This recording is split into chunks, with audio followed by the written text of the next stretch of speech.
Karibu katika kipindi chetu cha leo, na kwa leo tutaona namna ya kusajili kampuni yako hapa Tanzania. Kwanza tutaweza kuona moja, maana ya kampuni, na mbili, tutaweza kuona aina za kampuni na tofauti zake. Namba tatu, tutaona ni nani anahusika katika usajili wa kampuni hapa Tanzania. Namba nne, tutaona vigezo vinavyotumika ili kusajili kampuni hapa Tanzania. Na namba sita, tutaona mambo muhimu yanayotakiwa ili uweze kusajili kampuni yako hapa Tanzania. Namba saba, tutaona swala la gharama zinazotakiwa katika kusajili kampuni Tanzania. Namba nane ni muda wa usajili. Namba tisa, tutaangalia mrejesho. Kwa majina naitwa Philemon Rwegasira Bagoka, ni mshauri wa biashara, pia ni mwelimishaji wa masuala ya fedha aliyeidhinishwa na Benki Kuu ya Tanzania. Kaa nami mwanzo hadi mwisho. Nasema maana ya kampuni. Kampuni ni taasisi ya kisheria ambayo inaundwa na watu au washirika kwa madhumuni ya kufanya biashara na kupata faida. Kwa hiyo kwa maana nyingine, kampuni ina uwezo wa kisheria wa kumiliki mali, pia ina uwezo wa kisheria wa kushtakiwa au kushtaki. Kampuni pia ina uwezo wa kufanya mikataba kwa niaba ya wanahisa wake. Tunaweza kusema kwa hiyo ni kiumbe kisheria. Kampuni kiumbe kisheria, it is a legal entity kinachojitegemea kutoka kwa wamiliki wake. Kwa hiyo kampuni inaweza kushtaki au kushtakiwa, kampuni inaweza kufanya mikataba, kampuni pia inaweza ikamiliki mali. Kwa hiyo hiyo ndio maana ya kampuni. Kwanza tuangazie aina za kampuni. Kuna aina mbili ambazo nitazielezea za kampuni. Ni kampuni ya watu binafsi, private company, na kampuni ya umma, public limited company. Nitaanza na kampuni ya watu binafsi. Kampuni ya watu binafsi ambayo tunaita ni private company. Hii ni kampuni ambayo wanahisa wake ni wachache, na hisa hizi ambazo wanazimiliki hawaruhusi kuuza. Hizi kampuni binafsi ndio tunaita private limited company, na kampuni za umma tunaita public limited company. Aina ya pili ni kampuni ya umma ambayo tunaita ni public limited company, tunasema PLC. Hii ni kampuni ambayo inakuwa na idadi kubwa ya wanahisa, ambayo inajiweka wazi kwa wawekezaji wa ndani na wa nje. Pia kampuni hii huruhusiwa kuuza hisa kwa umma.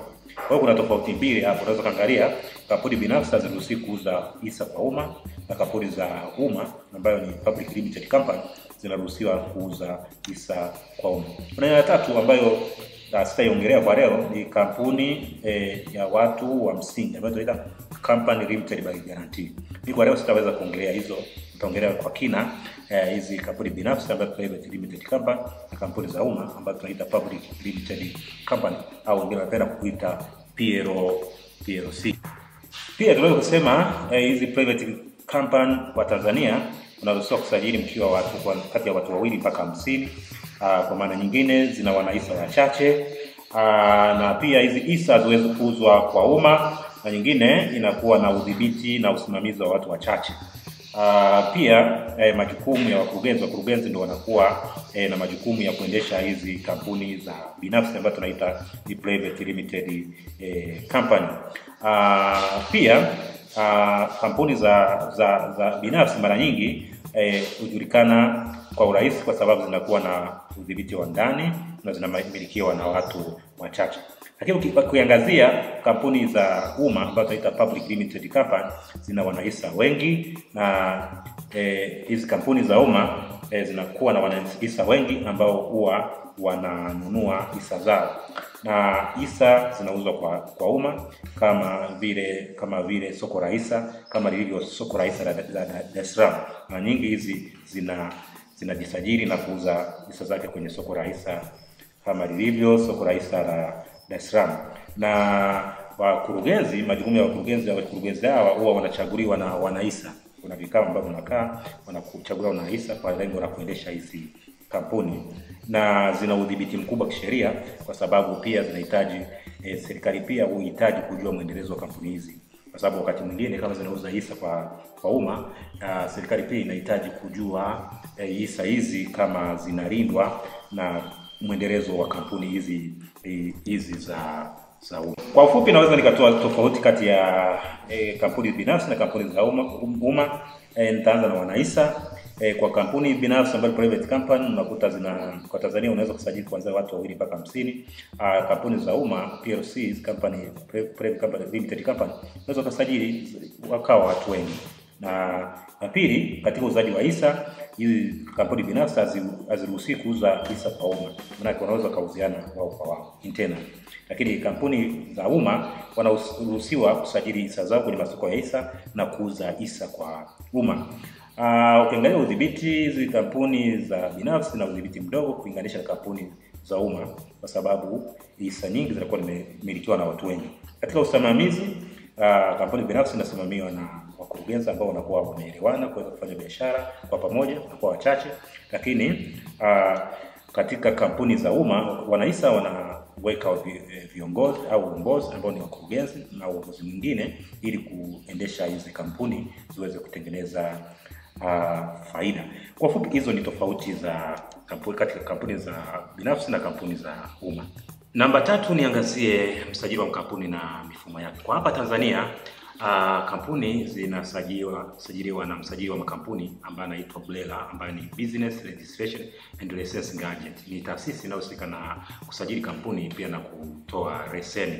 Kwa hiyo kama unahitaji kusajili kampuni, utaingia katika tovuti ya msajili wa makampuni ambaye ni BRELA. Utaangalia kwenye mfumo unaitwa BRELA Online Registration System. Kwa ufupi tunasema BRELA ORS. Utaingia mle, utaunda account na utafuata taratibu ambazo zipo pale ili kuweza kusajili kampuni yako kuanzia mwanzo mpaka mwisho. Na uzuri ni kwamba usajili unafanyika kupitia kwenye mfumo mpaka hatua ambapo unapata cheti chako. Kwa hiyo usajili unafanyika online na ukikamilika unapata cheti chako kupitia mfumo. Hakuna, sio kama zamani ambapo mtu mpaka uende kwa msajili kuweza kupata cheti. Usajili unafanyika kwenye mfumo mpaka hatua ambayo unapata cheti chako na kitoa kwenye mfumo, una print na inakuwa tayari kuweza kuendelea na hatua nyingine kama za TRA na leseni. Na uzuri ni kwamba namba ya usajili wa kampuni yako utakayopewa itakuwa ndio namba ya TIN namba. Kwa hiyo wameunganisha, BRELA ameunganisha mfumo huo na TRA. Kuna mawasiliano ya mfumo ambapo namba ya usajili wa kampuni ndio namba hiyo ambayo itatumika kama TIN namba yako ya kampuni kule TRA. Mambo ya muhimu ili kusajili kampuni yako hapa Tanzania, mambo ya msingi kabisa ambayo unapaswa uwe nayo, unapaswa uwe na namba ya NIDA. Hicho ni kigezo cha kwanza. Cha pili, uwe na TIN namba. Hivyo vitu vya msingi ambavyo kabla hujisajili kampuni yako lazima uwe navyo. Sasa tuone mambo mengine ambayo unatakiwa uwe nayo ili kuweza kusajili kampuni yako. Cha kwanza, lazima uwe na jina la kampuni. Utatakiwa kuchagua jina lako la kampuni ambalo halijawahi kusajiliwa. Maana hilo jina la kampuni msajili, ili uweze kusajiliwa, linatakiwa hajawahi kusajiliwa na msajili. Kitu cha pili, lazima wakurugenzi unaenda kusajili kampuni mwanzo wawili, kwa kampuni binafsi wawili mpaka kati ya wawili mpaka 50. Na hao wakurugenzi unaenda kusajili hiyo kampuni, muwe na vitu vifuatavyo: muwe na namba ya NIDA, muwe na namba ya na TIN namba, muwe na email, muwe na namba ya simu, muwe na anwani, box number. Hivyo vitu vya msingi ambavyo unatakiwa uwe navyo ili uweze kusajili kampuni kama wakurugenzi. Kingine ni kwamba lazima mbainishe kazi ambazo mnaweza kufanya kwenye kampuni. Tuseme labda pengine mnaenda kufanya usafirishaji au unaenda kufanya masuala ya elimu, unaweza kufanya masuala ya uingizaji bidhaa kutoka nje ya nchi. Kwa hiyo mtabainisha kazi unazoenda kuzisajili kwenye kampuni yenu. Kitu kingine ambacho mnatakiwa uwe nacho unapoenda kusajili kampuni yako ni kwamba lazima wabia au wanahisa mjue ni mtaji unaoenda kusajilia kampuni yenu. Mtaji unaweza kusajilia mtaji wa chini ambao ni mtaji wa chini ya milioni 1 au zaidi ya milioni 50. Kwa hiyo mtaona mtaji mlionao unaoenda kusajilia ili muweze kuanza biashara. Ikiwa na maana kwanza kwamba kama mtakuwa mmeelewana kuweza kuanza mtaji wa milioni 5 ambao mtaingiza kwenye biashara, lazima mtasajilia mtaji huo kwa msajili, na gharama za usajili zitategemea na huo mtaji mliobainisha katika usajili. Pia muwe na mgawanyo wa hisa. Mgawanyo wa hisa tukichukulia mgawanyo katika 100%, unaweza kukuta katika uchangiaji wa mtaji mmoja pengine atachangia 70%, mwingine atachangia 30%. So mtagawana mtaji mnaugawa kutokana na kiasi cha fedha kila mmoja anaenda kuchangia katika kuendesha hiyo biashara. Kwa hiyo itategemea tu na namna ambavyo mnachangia mtaji huo kuweza kuendesha biashara yenu ili muweze kuanzisha hiyo kampuni yenu. Na kingine, ili muweze mambo kingine cha muhimu ni mtahitaji kuwa na andiko la kisheria kwa ajili ya uendeshaji wa kampuni, tunaita Memorandum and Articles of Association. Kwa kifupi wengine wanaita MEMAT. Hili ni andiko la kisheria ambalo linaandaliwa kwa ajili ya kuongoza uendeshaji wa kampuni yetu. Nikieleza kwa ufupi, MEMAT ni andiko la kisheria ambalo lina sehemu kuu mbili. Moja ina sehemu inaitwa Memorandum of Association na sehemu ya pili inaitwa Article of Association. Kwa upande wa Memorandum of Association ni sehemu inayoonyesha majukumu au kazi ambazo mnaenda kuzifanya. Pia inaonyesha na mtaji ambao mnaenda kuwekeza katika biashara. Kwa hiyo mtu wa nje anaweza kawa interested kufanya biashara na nyie, ambacho atahitaji kujua au kuangalia, ataangalia upande wa Memorandum of Association, angalie kazi mnaweza kuzifanya, angalie na mtaji ambao umewekeza kwenye kampuni ili muweze kuendesha biashara. Sehemu ya pili ni Article of Association.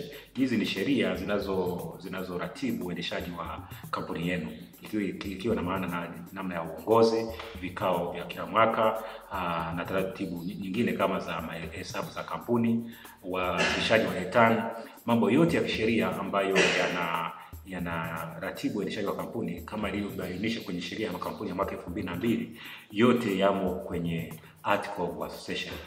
Kwa hiyo hii andiko la kisheria, pengine unaweza kawa unahitaji hilo andiko la kisheria, unaweza kuwasiliana na sisi au wanasheria waweze kuandalia hilo andiko la kisheria.